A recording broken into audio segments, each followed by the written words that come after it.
Halo Tribuners, Selamat malam pemirsa, pemirsa hari ini balapan MotoGP di sini. MotoGP Mandalika 2. MotoGP Mandalika tahap pertama tiba di Bandara Internasional Zainuddin Abdul Majid Lombok pada Selasa sore.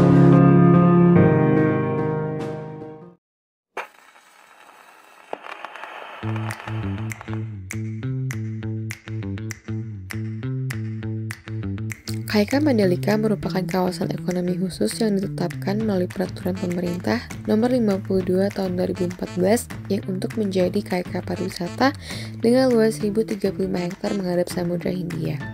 KAIK Mandalika ini diharapkan dapat mengakselerasi sektor pariwisata Provinsi Nusa Tenggara Barat. KAIK tersebut dikembangkan serta dikelola oleh Indonesian Tourism Development Corporation atau ITDC sebagai badan usaha milik negara di sektor pengembangan kawasan pariwisata. Master plan KAIK sendiri didasarkan pada potensi dan keunggulan yang ada.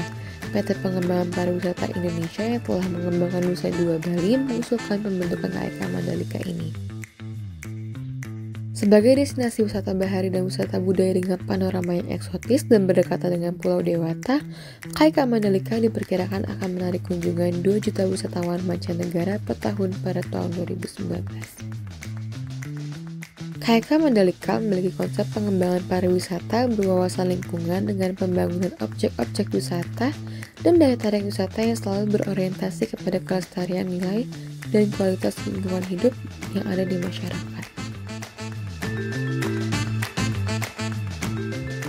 Infrastruktur yang telah dibangun antara lain pembangunan instalasi pengolahan air bersih dengan teknologi seawater reverse osmosis, jalan dalam kawasan sepanjang 4 km, dan pembangunan infrastruktur dan fasilitas seperti gedung perkantoran, jalan kawasan, dan yang lainnya.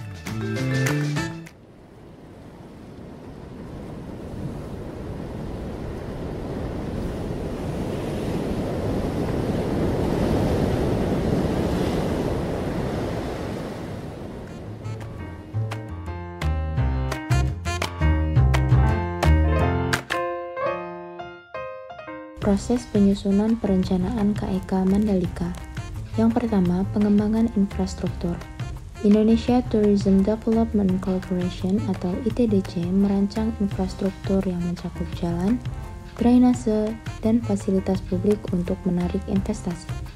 Yang kedua, pendanaan. ITDC mendapatkan pinjaman dari Asian Infrastructure Investment Bank sebesar 248,4 juta US$ untuk mendukung pembangunan. Yang ketiga, penyusunan dokumen rencana. Menyusun dokumen yang mencakup master plan mengikuti Undang-Undang Nomor 39 Tahun 2009 tentang KAIK dan Peraturan Pemerintah Nomor 52 Tahun 2014.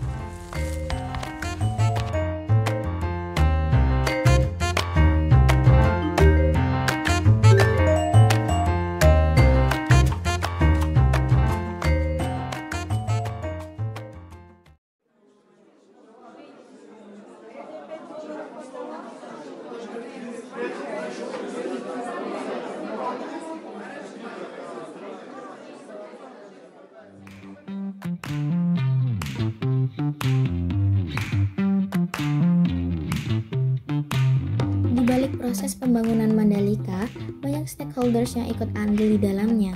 Di sini, kami akan merincikan alur peran dari setiap stakeholders. Yang pertama yaitu pemerintah pusat melalui Kementerian BUMN menunjuk, memberikan kewenangan, regulasi, dan pendanaan kepada ITDC sebagai pengelola dan pengembangan KAIK Mandalika. Pihak ITDC bertanggung jawab terhadap pemerintah pusat dan berkoordinasi dengan pemerintah daerah. Selanjutnya, ITDC berkoordinasi dengan masyarakat terkait program pengembangan KAIK Mandalika. Di sana, masyarakat dapat mengajukan aspirasinya melalui kepala desa, dan kepala desa akan menindaklanjuti aspirasi masyarakat ke pihak ITDC. Selanjutnya, pemerintah pusat dan daerah akan memberikan program pengembangan kepada masyarakat, dan ITDC memiliki kewenangan untuk membangun UKM atau usaha kecil menengah dalam meningkatkan ekonomi lokal masyarakat. Di sana untuk meningkatkan pembangunan kawasan, pihak ITDC memiliki tanggung jawab untuk meyakinkan para investor. Di dalam proses pembangunan, pihak investor akan berkoordinasi dengan ITDC. dan peran akademisi untuk memberikan masukan ataupun rekomendasi kepada pemerintah dan pihak ITDC terkait pengembangan KEK Mandalika, serta penyedia tenaga kerja terlatih kepada investor. LSM atau Karang Taruna memiliki peran mengawasi pengembangan KEK Mandalika dan untuk meyakinkan pengembangan KEK Mandalika terhadap investor dan wisatawan.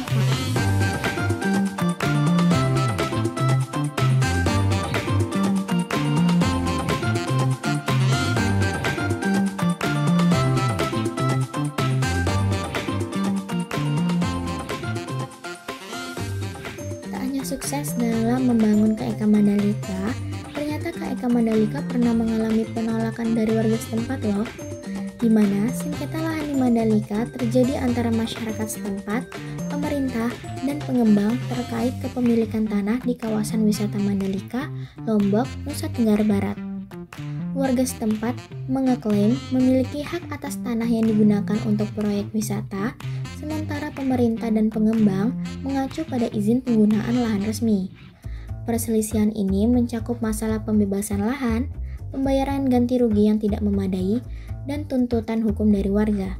Sengketa ini mencerminkan konflik antara pembangunan pariwisata dan hak masyarakat atas tanah mereka.